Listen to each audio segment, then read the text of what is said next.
I just want to come on here and review this mandala art set that I was given. I think this is super cool, so I'll go ahead and take it out and show you everything that comes with it.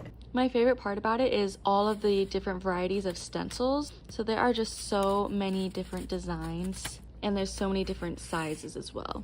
It also comes with multiple different easels. There are multiple different brush sizes, and then it comes with these as well. So these are not brushes. These almost have like an eraser consistency, and then these are different points. There is a sharpened black pencil, white pencil, and then a sharpener and an eraser.